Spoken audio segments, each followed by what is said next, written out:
নমস্কাৰ প্ৰিয় বন্ধু বান্ধৱীসকল, সংগীতা ইছু কিচেনলৈ আপোনালোক সকলোকে পুনৰবাৰ স্বাগতম জনাইছোঁ। আজি মই বাহিকা তিতা আমাৰ ঘৰত ছিঙি ইয়াতে শিঙি মাছৰ লগত বনাইছিলোঁ। ঠাই ভেদে বেলেগ বেলেগকৈ তৰকাৰী বনাই খায়, আমাৰ এইফালে এনেকুৱাই বনায়। গতিকে ৰেচিপিটো মই আজি ইয়াতে এনেকুৱাই বনাই দেখুৱালোঁ। আহকচোন চাওঁ এইখিনি মই কেনেকুৱা বনালোঁ। এয়া বাহক তিতা মাৰ ঘৰত আহিছোঁ মই, ছিঙিছোঁ আৰু ওপৰত আছে বহুত, এইবিলাক ডাণ্ডা লগাই ছিঙিব লাগিব। এইখিনি মই আজি তৰকাৰী বনাম, খাৰ তৰকাৰী। ওপৰৰকেইটা ডাণ্ডা লগাই ছিঙি ল'ম মই। এয়া এনেকুৱা ডাণ্ডা লগত হাকুৰা লগাই মই ছিঙিব লাগিব। অলপ কষ্ট আছে যিহেতু অকলে ছিঙিব লৈছোঁ।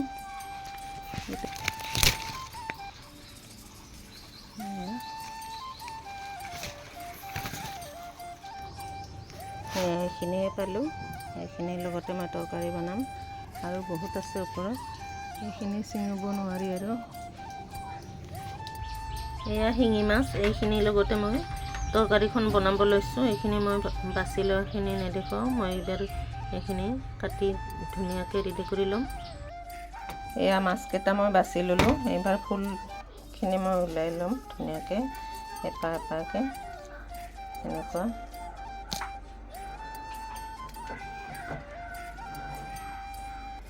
এনেকৈ উলিয়াই ল'ব লাগিব।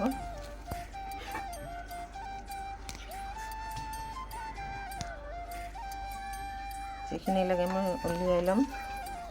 ইয়াৰে মাত্ৰ দুপা এনেকুৱা উলিয়াই ল'লে হৈ যাব। এয়া মোৰ সৰু ভাইটিৰ ছোৱালী, তাই উলিয়াই আছে মোৰ লগতে ফুল, আমাৰ লিটিল বেবী। হাঁহি দিয়া এটা ধুনীয়াকৈ তাই উলিয়াই দিছে, মোৰ লগত সহযোগ কৰিছে। আৰু এয়া বেছি পুৰত হ'লে এনেকুৱা গুটি হৈ যায় ফুলবিলাক। এইখিনি লাষ্ট, গোটেইখিনি সম্পূৰ্ণকৈ ফুলিছে। এইখিনি আমি ধুনীয়াকৈ উলিয়াই ল'ম। মাইনা থেংক ইউ হেল্প কৰাৰ কাৰণে। এয়া ডাঙৰ ভাইটিৰ ল'ৰা, এইজনী সৰু ভাইটিৰ। মই বাহিকা ফুলখিনি উলিয়াই লৈ এয়া পানীত ধুই লৈছোঁ। তৰকাৰীখিনি বনাবৰ কাৰণে মই সাজু কৰি লৈছোঁ। এয়া মাছ, এয়া আদা ৰচুন অকণমান, ৰচুন নহয় অৱশ্যে আদাহে আছে, আৰু সৰু এটা পিঁয়াজ কুটি লৈছোঁ আৰু এটা জলকীয়া জোখমতে। মাছখিনি যিহেতু ভাজিলে অকণমান হালধি দিব লাগিব, নহ'লে বগা বগা হৈ থাকে। এনেই খাৰৰ তৰকাৰী হালধি নিদিলেও হয়। এইখিনি নিমখ জোখমতে লৈছোঁ আৰু এয়া পিঠাগুড়ি 3 চামুচ লৈছোঁ। এইখিনি মই বনোৱাৰ কাৰণে যোগাৰ কৰি লৈছোঁ। এইবাৰ এই কেৰাহীখন পাতি মই গৰম হ'ব দিলোঁ। এইবাৰ ইয়াতে তেল দি দিছোঁ। মাছখিনি ভাজি ল'ব লাগিব প্ৰথমে।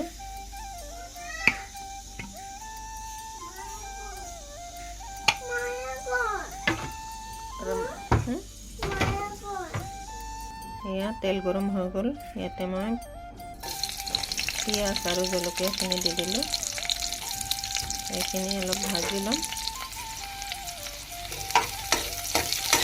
এয়া পিঁয়াজখিনি আধা সিজা হৈছে, ইয়াতে এইবাৰ মাছখিনি দি দিম মই। প্ৰায় সিজিছে পিঁয়াজখিনি, মাছকেইটা দি দিলোঁ।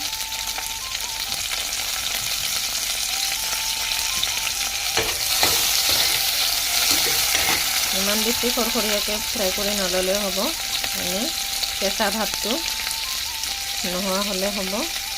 বেছি ফ্ৰাই হ'লে তৰকাৰীখনত মানে এটা টেষ্ট নুঠে। হালধি আৰু নিমখখিনিও দি দিলোঁ। এবাৰ মই অকণমান মাছখিনি লৰাই ল'ম। ইয়াৰ কেঁচা গুণখিনি নোহোৱা হ'লে হ'ব, যিহেতু খাৰ পিঠাগুড়ি বনাব লৈছোঁ মই। আমাৰ এই খাৰ পিঠাগুড়ি বনোৱাৰ পদ্ধতি চব তৰকাৰীতে একেই হয়, কিন্তু বেলেগ বেলেগ উপকৰণ মতে বেলেগ বেলেগ ইয়াৰ সোৱাদটো বেলেগ হয়।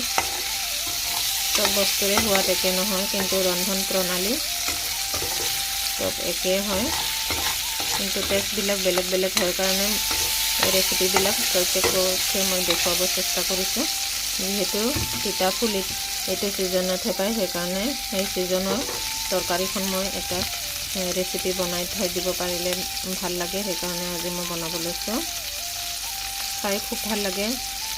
এইটো তিতা ফুলটো কেঁচা হ'লে বেছি টেষ্টি হয়, কিন্তু যেতিয়া এই ফুলটো পোৱা নাযায় সেইটোৰ কাৰণে আমি শুকাই থৈ দিওঁ ধুনীয়াকৈ গোটেই বছৰটো খাই থাকিব পৰাকৈ। এয়া মাছখিনি হৈছে, তেনেকুৱা হ'লেও হৈ যায়।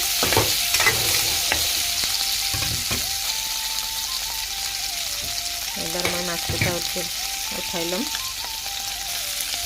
মাছখিনি মই উঠাই থৈ দিম যাতে ভাঙি নাযায়, সেইকাৰণে সেইখিনি উঠাই ল'ব লাগিব। তাৰপিছত তৰকাৰীখন মই এই কেৰাহীতে বনাম।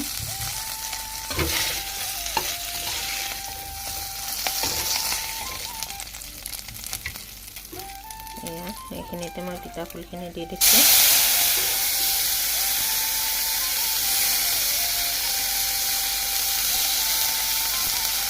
এইবাৰ আদাৰ পেষ্টখিনিও দি দিলোঁ। এবাৰ অকণমান লৰাই লৈ ইয়াতে মই জোখমতে পানীখিনি দি দিলোঁ। এইবাৰ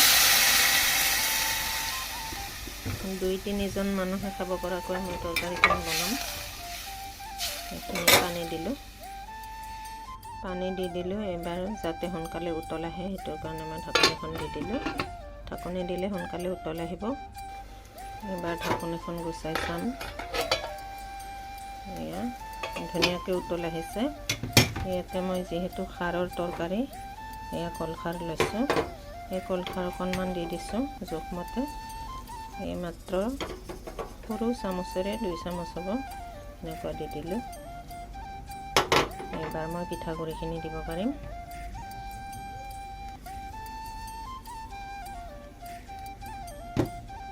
এনেকুৱা গোটেইখিনি পিঠাগুড়ি মই দি দিলোঁ।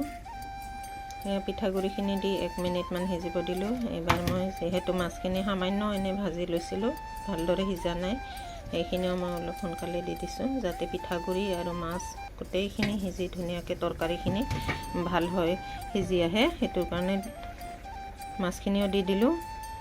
মোৰ খাৰ পিঠাগুড়িৰ ৰেচিপিবিলাক প্ৰায় একেই হয়, কিন্তু প্ৰণালী অনুযায়ী গোটেই তৰকাৰীবিলাক একে নহয়।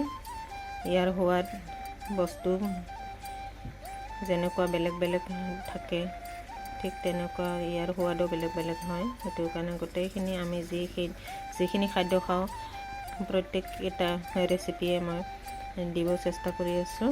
আপোনালোকে এনেকুৱা খাই চাবচোন, কেনেকুৱা লাগে জনাব। আৰু এই তৰকাৰীখন গৰমৰ দিনত খালে পেটৰ বেমাৰ, অসুখ হ'লে, পাতল পায়খানা হ'লে মাছ দিও খাব পাৰি বা মাছ নিদিয়াকৈও এনেকুৱা খাৰ পিঠাগুড়ি খালে পেট চলা এই অসুখবিলাক ভাল হয়। এনেকুৱা আমি পেটৰ অসুখ হ'লে এই তৰকাৰীখন বনাই খাওঁ আৰু খুব সোনকালে আৰোগ্য পাওঁ। পেটবিলাক ঠাণ্ডা থাকে আৰু এনেও খাই থাকিব পাৰিলে গৰমৰ দিনত ভাল। এয়া মোৰ তৰকাৰীখন হৈ গ'ল।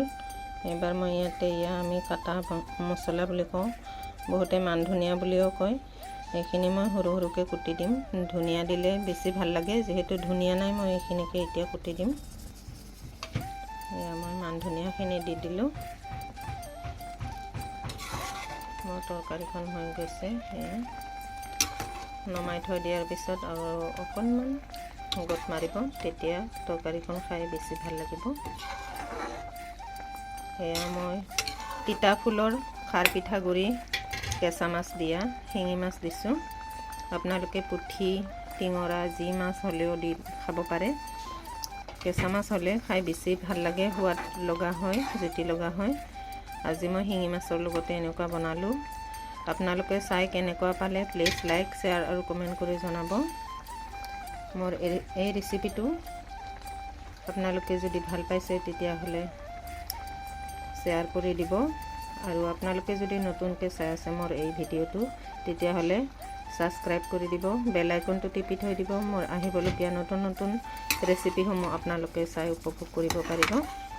গতিকে আজিলৈ আহোঁ। Thank U.